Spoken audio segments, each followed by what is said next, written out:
Audi has put its big car know-how into a smaller one. Their A1 meets the fashionable need for high-quality, trendy compact cars with a thoroughness that will have Mini and Mito rivals feeling distinctly worried.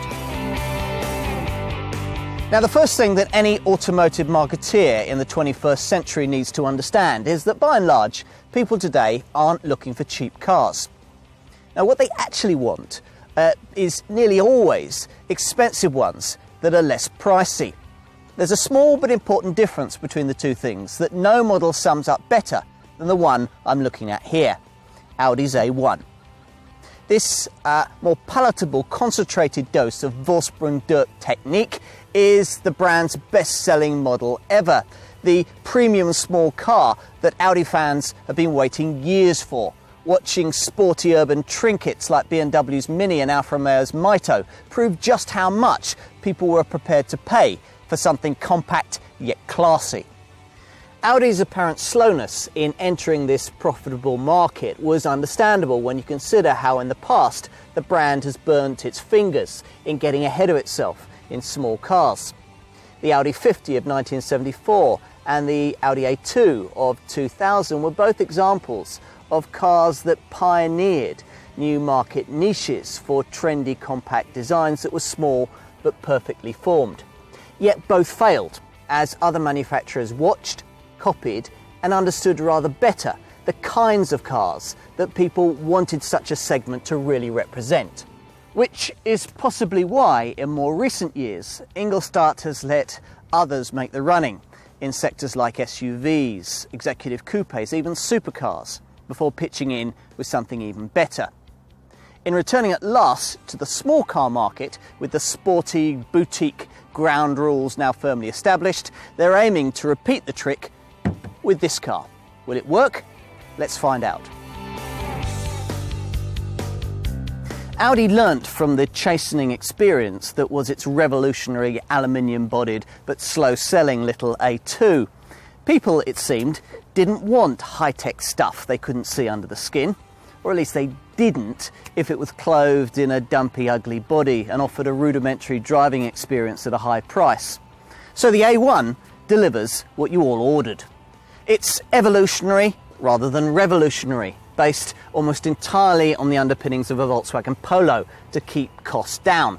Yet the meaner looks are far more dynamic, and it aims to offer the kind of sporty handling that Mini and Mito owners yearn for, thanks to only 60% of the total weight resting over the front axle, an unusually well-balanced weight distribution for a car of this class.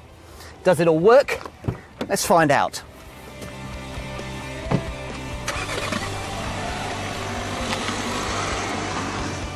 On the move, you'll certainly feel the imperative the engineers started out with to give this car a bit more get up and go. Like a Mini, the steering is pleasantly quick-witted and the suspension is firm and just gets firmer as you ascend the range. But in both cases, the solutions reached aren't quite as extreme. So unlike, say, a Mini Cooper or Cooper S, this Audi doesn't force its sporty pretensions on you when you just aren't in the mood.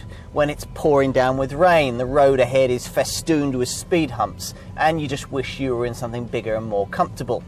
In this Audi, you'll feel as if you are, this car bringing an air of sophistication and class not seen before in this sector. Yet it's one that can certainly perform if the need arises. All the engines are turbocharged, you see, to make up for their modest capacities, although Audi has obviously developed some pokier ones for their hot hatch brigade. I'm going to concentrate on the mainstream units here though, the 86 and 122 PS 1.2 and 1.4 TFSI petrol units, and the car I'm driving here, a 105 PS 1.6 litre TDI diesel. Now this isn't the most refined common rail unit that I've come across, but as you might expect, it does offer a lot more torque, 250 Newton meters to be exact, enough to propel this car from rest to 60 in 10.5 seconds. That's a second faster than the 1.2 litre petrol and a second and a half slower than the 1.4 litre petrol. If you go for the 1.4 litre petrol and perhaps you're urban bound and don't need all this perceived sportiness, then Audi will offer you the option of a clever S-tronic 7-speed DSG twin-clutch semi-automatic gearbox. This is exactly as you'd expect a miniature Audi to look, yet it also has a bit of its own personality, rather than being simply a scaled-down version of the larger A3. Forget all the retro stuff you'd find in a Mini or a Fiat 500. Audi has no patience with any of that. This is all far more sophisticated, with a TT-style roofline guaranteeing coupe-style looks, and lines that run from the angry-looking headlamps at the front with their LED running lights down the sides and into the boot lid. Now, the Polo parentage isn't obvious. The wheels are set more widely apart. The body rides a little lower. It's all neat, uncomplicated and very classy, especially if you opt for these silver roof hoops. Those wanting a more vibrant look can get one from the options list. What about inside? Well, enter through the long doors with their tiny door pockets and you'll discover what you probably will have expected to find: the smartest cabin in the class. The dash is apparently modelled on aircraft wings, with these circular air vents supposed to resemble jet engines. The centre console is meanwhile based around the design of a ship's stern. It all sounds very daring and avant-garde, but the end result is actually quite conservative. There's a beautiful standard of fit and finish and a lovely quality to everything you see and touch that's a world away from what you'd find in a Mini. I love the knurled finish to these metal heater controls and the way that the optional MMI sat-nav system pops smoothly out of the top of the dash. As for practicalities, well, although Audi has designed a 5-door version of this car to give it an advantage over obvious rivals, it's the 3-door body style that it was launched with, this one, that will account for most sales. Now, access to the rear is pretty easy, and though there's less space back here than you'd find in a conventional Super Mini like a Fiesta, both here and in the boot, by Mini and Mito standards, it's actually pretty practical for 4 adults. You better not be over 6 foot tall though, thanks to that sweeping TT-style roofline. Boot space is 270 litres, and you've got neat touches like these hooks for carrier bags on each side and a clever 2-stage boot floor, so you can make the most of it and adjust based on the goods that you need to carry. There are also concealed compartments for small items below the lowest setting. If you need to extend it further, then you can push forward these split-folding, 60/40 split-folding rear seats to free up 920 litres. Now, you really have to ask yourself, could you really cope with the 160-litre seats in place capacity you get in a Mini, which you can only extend to 680 litres seats pushed forward? This Audi is certainly a lot more practical. Now, expect to pay somewhere in the £13,000 to £18,000 bracket for mainstream versions of the 3-door Audi A1, depending on the version that you choose and the spec that you go for. As for potential rivals, well, you need to make sure that you're comparing like for like.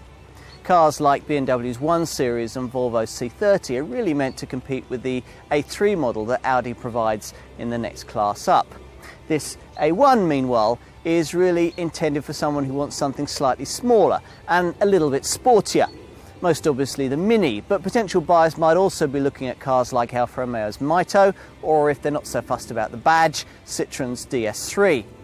Now, diesel versions of the A1 look good value here.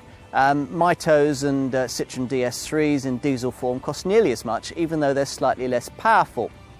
Petrol-wise though, the A1 is priced a little bit above some of its rivals, although it has to be said that in entry-level form there's only a few £100 difference between a basic A1 and a base-level Mini or Mito.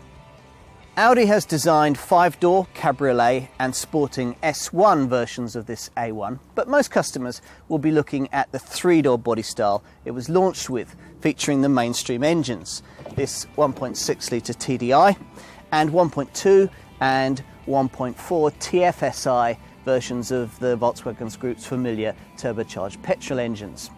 Now, whichever variant you choose, most of the main equipment features you'd expect should be in place. So all models come with alloy wheels, a 6-speaker MP3 compatible CD stereo with a 6.5-inch display screen, an SD card reader and an AUX in socket. You also get electric front windows, power mirrors and a neat 3-spoke sports steering wheel. And of course, as with the Mini, there's a huge options list from which you can personalise your car. Most obviously perhaps with these extra cost silver roof hoops. But flex your checkbook a little and you can go a lot further than that. From leather trim to interior LED lighting and a 60 gigabyte infotainment setup, as well as a 14-speaker Bose audio system. If you don't buy into the whole coolly understated Audi thing, there are any number of vivid interior and paint trim choices, even a Quattro Rally Decal set.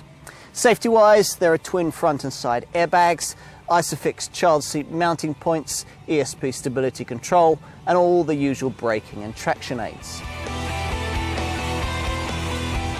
Despite its high level of sophistication, the A1 is surprisingly lightweight, tipping the scales at as little as 1,040 kilograms. Now that will help from an efficiency point of view, as will all the effort Audi's put in to make this car so aerodynamic, and the standard inclusion of a stop-start system to save fuel in urban traffic or when you're waiting at the lights. Now the result of all this is that the 1.2 and 1.4 litre TFSI petrol models return combined cycle fuel economy figures somewhere in the mid-50s, and CO2 returns are between 118 and 122 grams per kilometre. The diesel, as you might expect, does even better, returning 70.6 miles to the gallon on the combined cycle and 105 grams per kilometre of CO2.